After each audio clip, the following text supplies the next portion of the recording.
Morning students. Last lecture के अंदर हमने क्वेश्चन नंबर 2 कंप्लीट किया था प्रोबेबिलिटी की थियरी में। ठीक है, उसके अंदर some basic concepts, definitions, notations थे, थोड़े वेन डायग्राम भी ड्रॉ किए थे। ठीक है, इन शॉर्ट टोटली थियरी था। आज के लेक्चर में भी टोटली थियरी है। नाउ क्वेश्चन नंबर 3 हम आए, definition of probability. Question number 3 दिख रहा है बराबर? डेफिनेशन ऑफ प्रोबेबिलिटी, प्रोबेबिलिटी का डेफिनेशन लिखना है। तो सबसे पहला डेफिनेशन जो दिया हुआ है वो आपको दिया है क्लासिकल या मैथमेटिकल डेफिनेशन।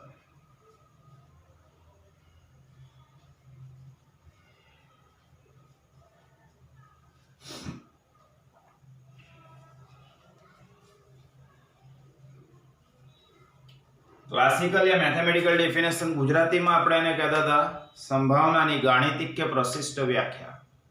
तो ये क्लासिकल डिफिनेशन क्या है? Probability of A equal to m by n।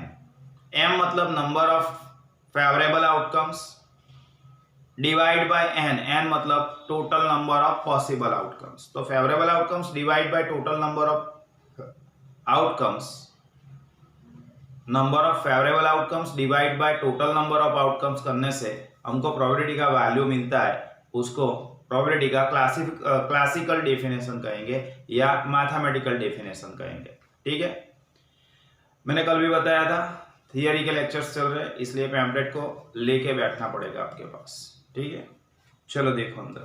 According to classical approach, प्रशिष्ट व्याख्या मुझे probability of an event A is the ratio. Ratio मतलब हमको m बाय n मिलता है, m बाय n। तो ये m और n का क्या है? रेशियो है। रेशियो मतलब गुणोत्तर, m is to n, m is to n, m और n का रेशियो है। रेशियो गुणोत्तर, right. a is the ratio, event a is the ratio of number of favourable outcomes of an event to the number of possible outcomes. मतलब favourable outcomes, number of favourable outcomes का number of total possible outcomes के साथ जो ratio निकालते हैं, मतलब m is to n जो करते हैं, उसको हम क्या कहेंगे? प्रोबेबिलिटी। एज्यूमिंग दैट, यहाँ पे एक एजम्पशन रखते हैं।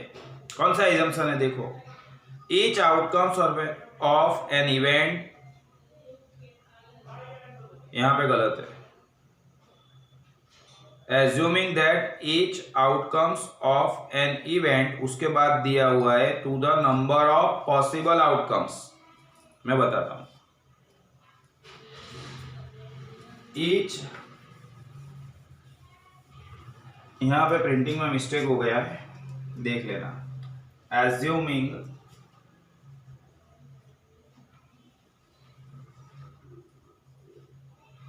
that each outcomes of an event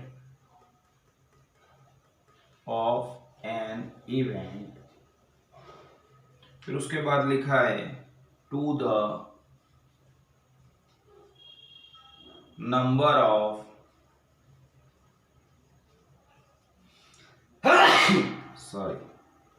to the number of possible outcomes, ऐसा लिखा है। ठीक है, तो ये निकाल देना है, to the number of possible outcomes, ये निकाल देना है। उसकी जगह पे क्या लिखना है? तो ऐसा सेंटेंस हो जाएगा, assuming that each outcomes of an event are equally likely।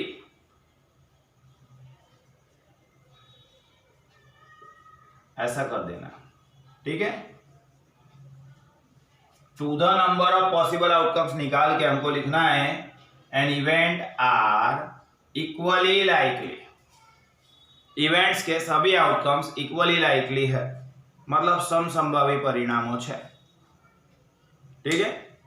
Thus, probability of A equal to number of favorable outcomes of an event divide by number of possible outcomes. तो favorable outcomes divide by possible outcomes करेंगे तो हमको probability मिलेगी, ठीक है। क्या change करना था फिर से एक बार बता रहा हूँ।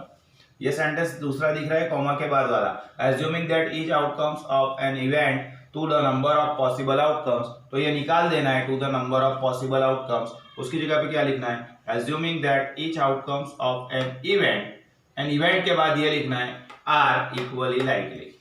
are equally likely. For example, in tossing a coin s equal to h and t दिया हुआ है, then p of h मतलब probability of head and p of t मतलब probability of tail, दोनों का probability कितना मिलेगा 1/2. h मतलब फेवरेबल एक हुआ, ht मतलब टोटल 2 हुए, तो h/ht लिखते हैं तो 1/2 मिलेगा। अंडरस्टैंड। आगे देखो, स्टैटिस्टिकल और इंपेरिकल प्रोबेबिलिटी, ये ए था हमारा, फर्स्ट पॉइंट था ए। सेकेंड पॉइंट है स्टैटिस्टिकल और दूसरा नाम क्या है, इंपेरिकल प्रोबेबिलिटी। स्टैटिस्टिकल और इंपेरिकल प्रोबेबिलिटी, ठीक है। स्टैटिस्टिकल और इंपेरिकल प्रोबेबिलिटी, अच्छा याद रखो, ये जो क्लासिकल अप्रोच है या क्लासिकल डेफिनेशन है, इसको कहते हैं प्रायर प्रोबेबिलिटीज, ठीक है। और ये जो स्टैटिस्टिकल और इंपेरिकल प्रोबेबिलिटी है, इसको कहेंगे पोस्टीरियर प्रोबेबिलिटीज। बायस थ्योरम के अंदर आए थे ये दो वर्ड, प्रायर एंड पोस्टीरियर, ठीक है। तो prior probabilities and posterior probabilities. Classical definition मतलब प्रायर प्रोबेबिलिटीज, एमसीक्यू में आ सकता है। क्लासिकल डेफिनेशन का दूसरा नाम मैथमेटिकल डेफिनेशन या प्रायर प्रोबेबिलिटीज। इसी तरह से स्टैटिस्टिकल का दूसरा नाम इंपेरिकल प्रोबेबिलिटी या पोस्टीरियर प्रोबेबिलिटी, ठीक है। चलो, इसके अंदर कुछ ज्यादा याद रखना नहीं है। Probability of A equal to limit 12th के अंदर लास्ट ईयर लिमिट आया था, n टू इन्फिनिटिव m/n, इसका फॉर्मूला याद रखना है। उसका कैलकुलेशन के अंदर कोई यूज नहीं है, ગણતરીમાં એનો ઉપયોગ નહીં આવ્યો, રાઈટ। ફક્ત ફોર્મ્યુલા યાદ રાખવાનું છે કે ભાઈ स्टैटिस्टिकल और इंपेरिकल प्रोबेबिलिटी के अंदर प्रोबेबिलिटी का फॉर्मूला क्या मिलेगा, तो limit n to infinitive m/n, right. देखो under this approach the probability is defined as the relative frequency सापेक्ष आवृत्ति of the event in the large number of repeated trials, that is p of a equal to limit n to infinitive m/n। यहाँ m क्या है, number of trials in which event occurs, घटना बने एना प्रयत्नों संख्या, एने m कहीशु। And n is, तो n क्या है, total number of trials. Understand. तो यहाँ पे क्लासिकल और मैथमेटिकल डेफिनेशन या फिर स्टैटिस्टिकल या इंपेरिकल डेफिनेशन, ये दो डेफिनेशन हमने की, ठीक है। जो चेंज करना था वो चेंज भी किया। तो पैम्पलेट के अंदर से देखकर इतना लिख दो, मैं आगे पढ़ाऊंगा।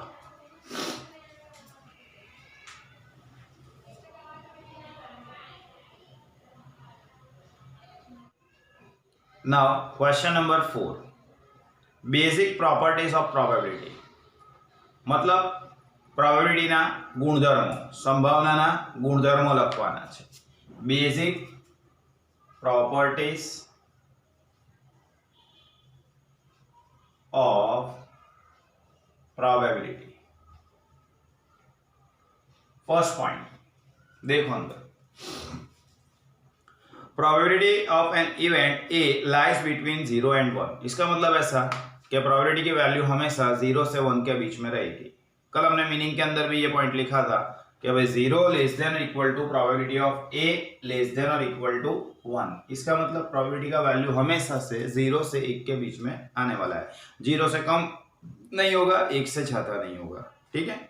सेकंड पॉइंट भी आ गया था, P of A dash complement of an event लिखा था हमने, पी ऑफ ए डैश कैसे मिलेगा, तो 1 माइनस पी ऑफ ए करने से मिलेगा, 1 माइनस पी ऑफ ए, या फिर पी ऑफ ए कैसे मिलेगा, तो 1 minus P of A dash करने से मिलेगा।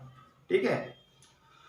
थर्ड पॉइंट, इम्पॉसिबल इवेंट जो रहती है, मतलब प्रोबेबिलिटी ऑफ 5 इम्पॉसिबल इवेंट, उसकी प्रोबेबिलिटी 0 रहेगी, और श्योर इवेंट जो होगा probability of S, sure event का प्रोबेबिलिटी हमेशा क्या मिलेगा, 1 मिलेगा। 4 प्रॉपर्टी है।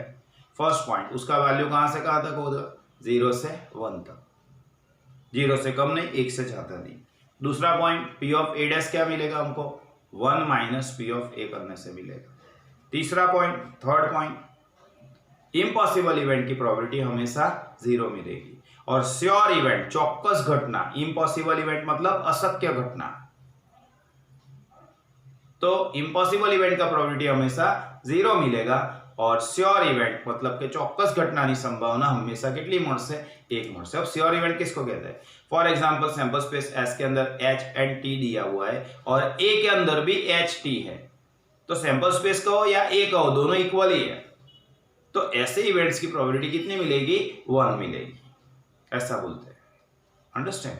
चलो देखते हैं।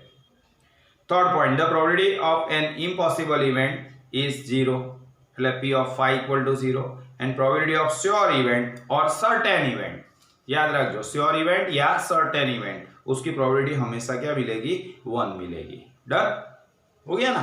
क्वेश्चन नंबर 5, क्वेश्चन नंबर 5 देखते हैं, addition rule of probability, addition rule of probability, ये एग्जांपल के अंदर भी आया था। एडिशन रूल का यूज हमने कब किया था, तो एग्जांपल के अंदर आपको वर्ड दिए होंगे, एटलीस्ट 1 होगा, और होगा, या आइदर और होगा, तो हम एडिशन रूल ऑफ प्रोबेबिलिटी का यूज करेंगे। आइदर और दिया है, एटलीस्ट 1 दिया है, या फिर और दिया है, तो एग्जांपल के अंदर हम एडिशन रूल ऑफ प्रोबेबिलिटी का यूज करेंगे। एडिशन रूल ऑफ प्रोबेबिलिटी हमने सम्स चलाते टाइम लिखा दी है, फिर भी एक बार अंदर पढ़ लेते हैं। ठीक है, देखना अंदर। Let A and B be the two events in the sample space S, then P of A union B क्या मिलेगा आपको, P of A plus P of B minus P of A intersection B मिलेगा। फिर आगे A and B mutually exclusive events है, चलो mutually exclusive events होते हैं तो A इंटरसेक्शन B हमको 5 मिलता है, म्यूचुअली एक्सक्लूसिव में A इंटरसेक्शन B क्या मिलेगा, 5, इसका मतलब probability of A intersection B क्या मिलेगा, 0 मिलेगा। तो पीछे जो इंटरसेक्शन माइनस किया था वो माइनस नहीं करना है इसमें। ठीक है, देखो अंदर P of A union B equal to P of A plus P of B, book निकाल के देखना, ये addition rule of probability same to same हमने करा दिया है। फिर आगे देखो, if A and B are independent events, अगर इंडिपेंडेंट इवेंट्स है तो इंडिपेंडेंट इवेंट्स के अंदर हम a intersection B equal to हम p of A into P of b ऐसा लिखते थे। ठीक है, तो फॉर्मूले के अंदर ए इंटरसेक्शन बी की जगह पे P of A into P of B लिख देना है, तो उसका फॉर्मूला दिया हुआ है, देखो P of A union B equal to P of A plus P of B minus P of A into P of B. Then for 3 events, 3 events है, 3 इवेंट्स के अंदर a plus B plus C, फिर दो का intersection है वो minus करेंगे, minus A intersection B minus B intersection C minus A intersection C, और 3 का इंटरसेक्शन है वो ऐड करेंगे, मतलब plus A intersection B intersection C, तो ये पूरा फॉर्मूला बनेगा। देखो अंदर, let A, B and C be the 2 events in the sample space S, then P of A union B union C equal to P of A plus P of B plus P of C। अब दो का intersection minus है, देखो minus P of A intersection B minus P of B intersection C minus P of A intersection C, और 3 का intersection plus किया है, plus P of A intersection B intersection C। Then A B C mutually exclusive events है, तो सभी intersection की value 0 हो जाएगी, तो हमको क्या मिलेगा, p of A union b union c equal to P of A plus P of b plus P of c, बस इतना ही। ठीक है, देखो अंदर a b and c are mutually exclusive, then P of A union b union c equal to P of A plus P of b plus P of c. अब आगे देखते हैं, a B c independent events है, तो A intersection b की जगह पे लिखेंगे a into b, a intersection c की जगह पे लिखेंगे a into c, b intersection c ની જગ્યાએ લખીશું p of b into P of c, a intersection B intersection c की जगह पे लिखेंगे a into b into c, तो यह इंटू वाला फॉर्मूला आएगा। देखना अंदर P of A union B union C equal to P of A plus P of B plus P of C minus P of A into P of B into P of C। यहाँ सब गलत गलत हो गया है, ठीक है, मैं करेक्ट कर रहा हूं। लास्ट लाइन B वाला टाइटल है ना, उसमें लास्ट लाइन वहां सब गड़बड़ है लगता है। P of A union B union C equal to P of A plus P of B plus last line है या B वाले टाइटल में लास्ट लाइन के अंदर A union B union C equal to P of A plus P of B plus P of C minus P of A intersection B, मतलब P of A into P of B minus P of B intersection C, तो P of B into P of C minus A intersection C, तो minus P of A into P of C and plus P of A into P of B into P of C। तो ये मैंने correct लिखा है, अंदर जो दिया हुआ है पैम्पलेट के अंदर वो इनकरेक्ट है, उसकी जगह पे ये करेक्ट लिख देना लास्ट लाइन में। एडिशन रूल ऑफ प्रोबेबिलिटी, उसके लास्ट लाइन के अंदर ये करेक्ट वाला मैंने लिखा है, तो करेक्ट वाला लिख देना, इनकरेक्ट वाला पूरा निकाल देना और ये करेक्ट वाला लिख देना। અંડરસ્ટેન્ડ? ખોટું છે અંદર એક અડી નાખવાનું છે અને સાચું આ બોર્ડ પર દેખાય છે એ જોઈને લખી દેવાનું છે। પડી અજમણ? ओके, चलो फिर आगे जाते हैं। कंडीशनल प्रोबेबिलिटी, क्वेश्चन नंबर 6 आ गए। Conditional probability,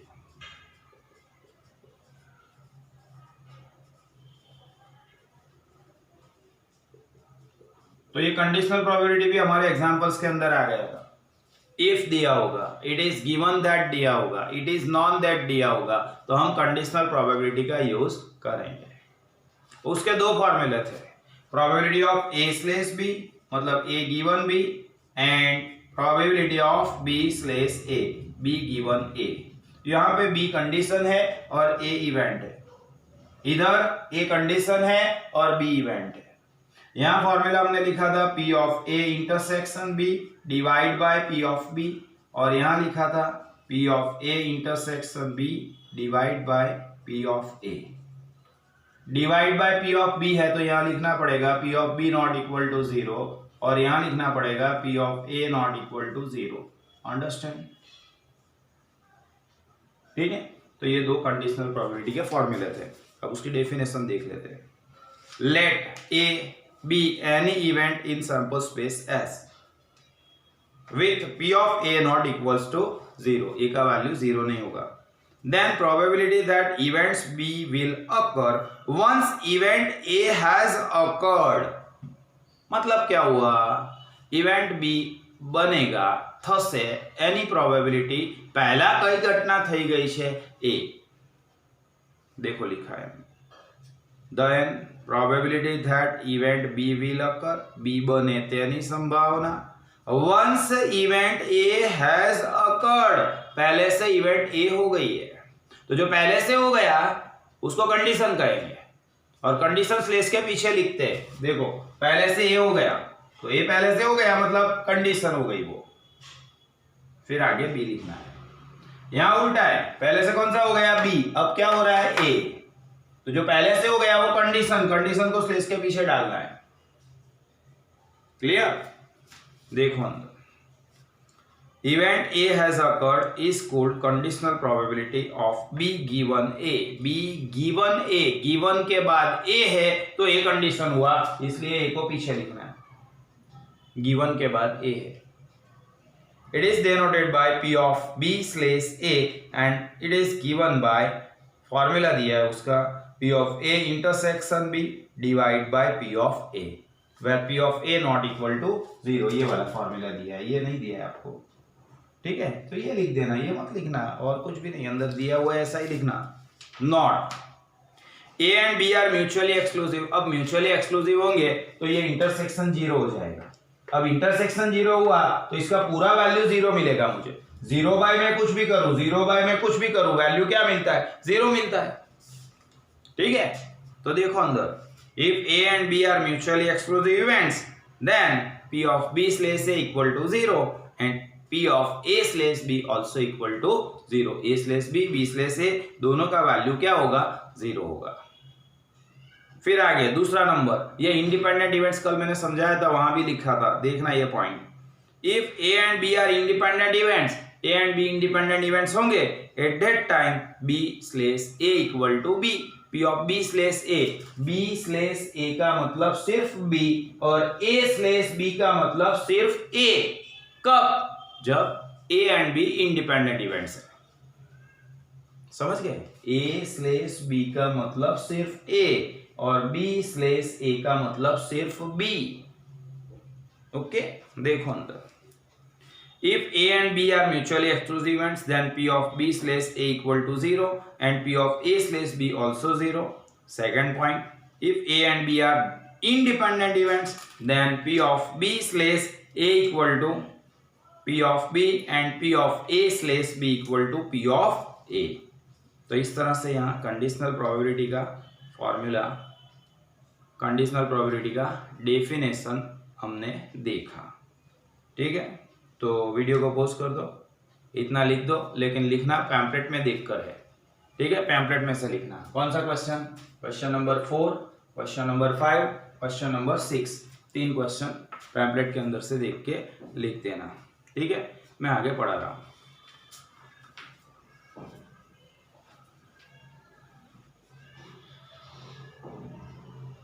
now question number 7, multiplication rule of probability, संभावना गुणाकारનો नियम। तो ये एग्जांपल के अंदर कब यूज करना है? तो ये हमने देखा था, बोथ दिया होगा एंड दिया होगा, तब मल्टीप्लिकेशन रूल ऑफ प्रोबेबिलिटी का यूज हम करेंगे। ठीक है, यहाँ पे हमको ए इंटरसेक्शन बी फाइंड करना होता था। ए इंटरसेक्शन बी डिपेंडेंट लिखा था और इंडिपेंडेंट लिखा था। डिपेंडेंट के अंदर क्या लिखना है? तो b slash A into P of a, यहाँ ऊपर लिखा हुआ था विदाउट रिप्लेसमेंट, है ना, और सामने की साइड पे P of A intersection B equal to P of A into P of B. इसी तरह से 3 इवेंट है, तो A intersection B intersection C equal to P of A into P of B slash A into P of C slash A intersection B. ऐसा लिखा था। और सामने वाले के अंदर P of A intersection B intersection C equal to P of A into P of B into P of C। तो ये 1 2 3 4 फॉर्मूला थे, बोथ एंड आए तब मल्टीप्लिकेशन रूल उसको बोलते हैं। ठीक है, अब पैम्पलेट के अंदर से पढ़ लेते हैं, देख लो। For 2 events, if A and B are the 2 events in the sample space, then probability of their simultaneous occurrence, simultaneous occurrence मतलब 2 इवेंट एक साथ बनेगी, 2 घटनाओं एक साथ है बने, right, is given by P of A intersection B equal to P of A into P of B slash A, ये वाला formula. if A and B are independent events, ये रहा इंडिपेंडेंट लिखा था हमने, तो P of A intersection B equal to P of A into P of B। उसके बाद फॉर 3 इवेंट्स, 3 इवेंट्स दिए हुए आपको, event A, event B and event C. If देखो वहां पे ऐसा लिखा है फॉर 3 इवेंट्स, देख लेना प्रिंटिंग में मिस्टेक है इसलिए बता रहा हूं। फॉर 3 इवेंट्स ऐसा टाइटल है ना, फॉर 3 इवेंट्स लिखा है, उसके नीचे ऐसा कर देना, if A comma B and C are 3, तो ये इतना चेंज कर देना। फॉर 3 इवेंट्स वाला जो लिखा है उसके नीचे ये बदलना है, ऐसा लिखना है। जो दिया हुआ है वो क्या है? If A and B are 2 events, उसकी जगह पे आपको करना है if A, B and C are 3 events, ऐसा करना है। अंडरस्टैंड? समझन पड़ी? If A, B and C are 3 events, ऐसा लिखना है। in the sample space, then probability of their simultaneous occurrence is given by P of A intersection B intersection C equal to ये रहा क्या, P of A into P of B slash A into P of C slash A intersection B. If A, B and C are independent events, then P of A intersection B intersection C equal to P of A into P of B into P of C. समझ गए, यही चीज है वो. अब आगे बायस theorem, question number 8 बायस theorem. बायस theorem हमने देखा था.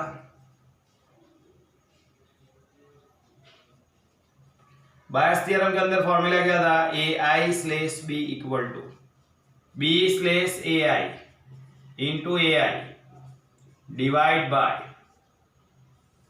P of B slash A1 into A1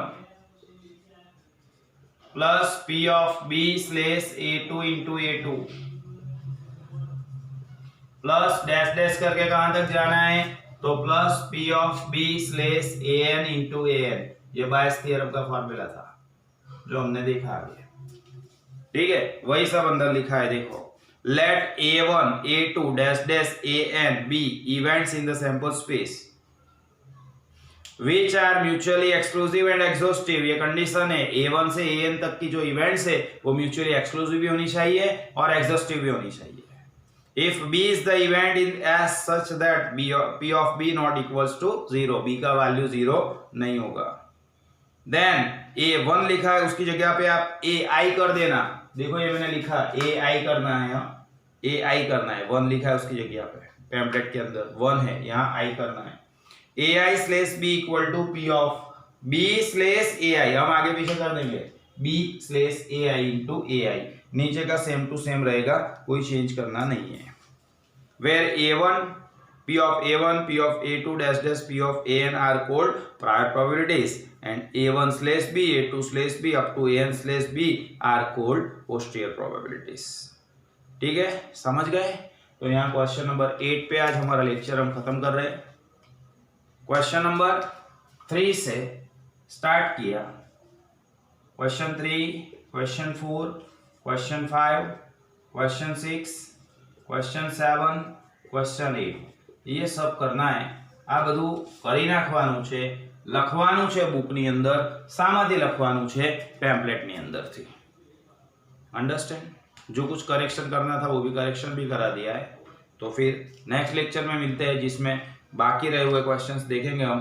9, 10, 11 3 questions बाकी है, फिल इन द ब्लैंक्स बाकी है और MCQ बाकी है. नेक्स्ट लेक्चर के अंदर मिलते हैं, तब देखेंगे. Bye everyone.